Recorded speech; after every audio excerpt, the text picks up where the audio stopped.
Margaret Hayes had taught second grade for 32 years. On this particular Tuesday evening, she sat alone at Rosario's Italian restaurant watching the door. Her daughter Emma was running late again. "Work emergency," the text had said. Margaret ordered a glass of red wine and settled in to wait. At the table beside her, a silver-haired man in an expensive suit kept checking his watch. He looked worried. Every few minutes he'd glance at the entrance, then back at his phone. 20 minutes passed, then 30. Margaret noticed the man's shoulders starting to slump. She recognized that posture. She'd seen it in parents who'd been stood up at parent-teacher conferences, in colleagues who'd waited for friends who never showed. "Excuse me," she said gently. "Are you all right?" The man looked up, surprised. His eyes were kind but tired. Maybe 60, she guessed. Distinguished features, but something vulnerable in his expression. "I'm fine," he said. Then he paused. "Actually, no, I'm supposed to be meeting my son for dinner. We haven't spoken in 3 years." He suggested this place. He gestured around the restaurant. "But I'm starting to think he's not coming." Margaret's heart squeezed. "I'm sorry, that must be painful." "The thing is," the man continued, and she could hear the catch in his voice, "I don't even know if I'm at the right Rosario's. There are 2 in the city. I just assumed he meant this one." Margaret pulled out her phone. "What's your son's name? Maybe we can call and check." "David. David Morrison." The man extended his hand. "I'm Robert." "Margaret," she replied, shaking it. His grip was firm but trembling slightly. She helped him search. Sure enough, there was another Rosario's across town. Robert's face went pale. "I'm such a fool. He probably thinks I stood him up. After all this time, after he finally reached out and His voice broke. "Call him," Margaret urged. "Right now. Explain what happened." Robert dialed with shaking hands. The call went to voicemail. He tried again. Nothing. Margaret watched this distinguished man crumble before her eyes.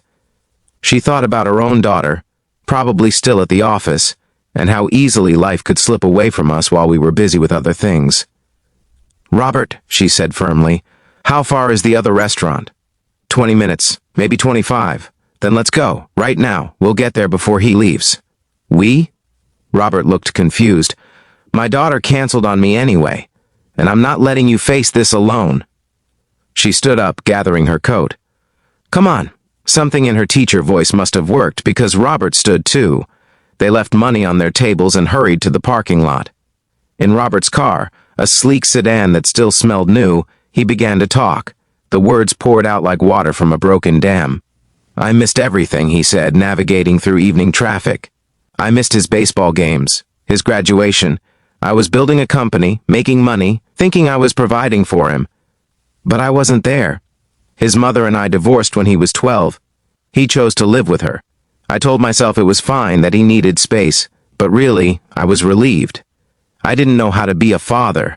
I only knew how to be a CEO." Margaret listened. She'd heard similar stories from fathers over the years. Men who'd woken up one day to find their children grown and gone. "3 weeks ago, I had a heart attack," Robert continued quietly. "Minor one. But lying in that hospital bed, I realized I'd built an empire and lost my family. So I wrote to David, just a letter, told him I was sorry, told him I wanted to try again.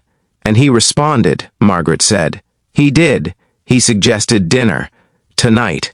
And I'm going to blow it because I went to the wrong restaurant."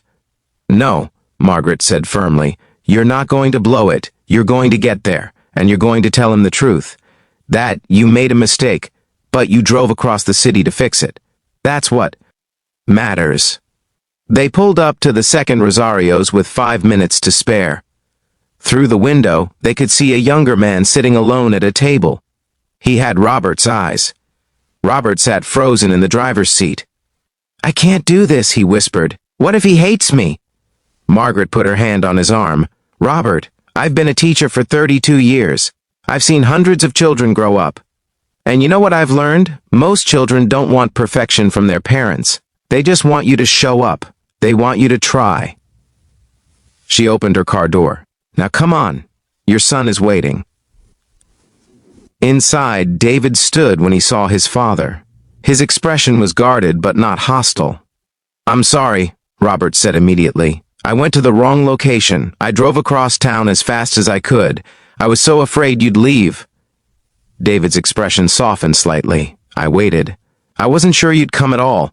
I will always come, Robert said, his voice thick with emotion. If you'll let me, I know I have 30 years to make up for. I know I can't get that time back, but I'm here now. I'm finally here. Margaret quietly excused herself to the bar, giving them space. She ordered another glass of wine and watched as father and son sat down together. She saw Robert reach across the table, saw David hesitate, then take his father's hand. An hour later, Robert came to find her. Thank you, he said simply. I don't know what would have happened if you hadn't been there tonight. You would have figured it out, Margaret said kindly, but I'm glad I could help. Why did you, he asked. Why did a stranger's problems become yours? Margaret smiled. Because somewhere across town my daughter is working late, and I'm learning to be patient with that. Because we're all just trying to find our way back to the people we love. Because kindness is never wasted. Robert handed her a business card. If you or your daughter ever need anything at all. She took it, though she doubted she'd ever use it. That wasn't why she'd helped. As she drove home that night, Margaret thought about the moments that change us. Not the big dramatic ones we plan for, but the small decisions we make when someone needs help.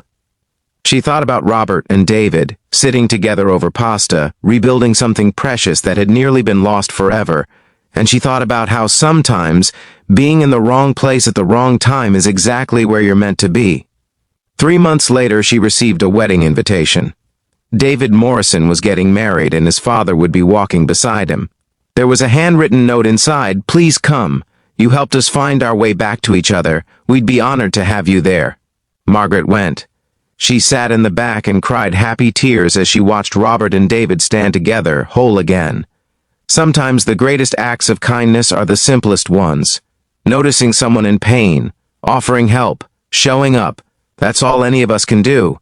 And sometimes it's everything.